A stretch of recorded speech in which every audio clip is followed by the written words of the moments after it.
Zee 24 तास एक पाऊल पुढे। सावत्र प्रतापामुळे एका कंडक्टरला सरकारी कार्यालयात हेलपाटे मारावे लागतात।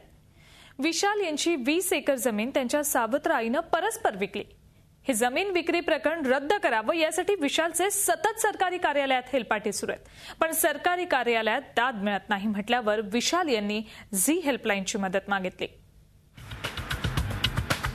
नाशिकमध्ये एसटीच्या सिटी बस सेवेत कंडक्टर म्हणून काम करणारे हे आहेत विशाल गलांडे। विशाल गलांडे यांच्या मागे कामाव्यतिरिक्त आणखीही एक काम लागलंय। ते काम म्हणजे सरकारी कार्यालयात हेलपाटे मारण्याचं। तलाठी, सर्कल, तहसीलदार आणि जिल्हाधिकारी कार्यालय असे त्यांचे हेलपाटे सुरू असतात। या हेलपाट्यांमागचं कारणही तसंच आहे। त्यांच्या सावत्र आईनंच विशाल यांची फसवणूक केली आहे। ही फसवणूकही साधी सुधी नाहीये। तब्बल 20 एकर जमीन विशाल यांच्या नकळत विकून टाकण्यात आली आहे। सरकारी अधिकारी आणि सावत्र आईने मिळूनच हा प्रताप केलाय। खोटे साक्षीदार, खोटे हिस्सेदार उभे करून जमिनीची विक्री करण्यात आली आहे। 29 सप्टेंबर 2011 झालेल्या वाटप पत्रानुसार गलांडे नांदगावच्या तहसील कार्यालयात उपस्थित होते असं दाखवण्यात आलंय। मात्र विशाल गलांडे त्या दिवशी कामावर हजर होते। तशी एसटीच्या हजेरी पत्रकात नोंदही होती।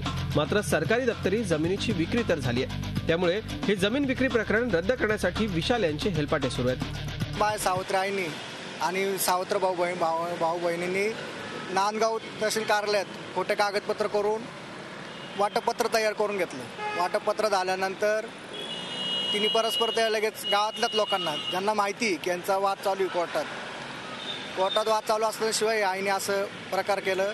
आणि माझ्या गैरहजेरीत मी इकडे ड्युटीवर असताना 2 नंबर डेपोला मी कंडक्टर आहे, तर त्या दिवशी ड्युटीवर असताना तिकडे परस्पर तहसीलदारने वाटपपत्र केलं आणि जमीन आईने लगेच विकून मोकळी झाली। विशाल गलांडे यांनी या प्रकरणात झी हेल्पलाईनची मदत घेण्याचा निर्णय घेतला। विशाल यांनी झी हेल्पलाईनकडे तक्रार नोंदवली। झी हेल्पलाईननं विशाल यांचं प्रकरण समजावून घेतलं आणि त्यानंतर हेल्पलाईनची टीम कामाला लागली। झी हेल्पलाईन आणि विशाल यांची धडपड रंग आणू लागली। फसवणूक केल्याप्रकरणी मनमाड पोलीस ठाण्यात तलाठी आणि मंडल अधिकाऱ्यांसह 15 जणांविरोधात गुन्हा दाखल करण्यात आला होता। मात्र एवढ्यावरच आम्ही स्वस्थ बसलो नाही। आम्ही उपजिल्हाधिकारी जितेंद्र काकोस्ते यांची भेट घेतली।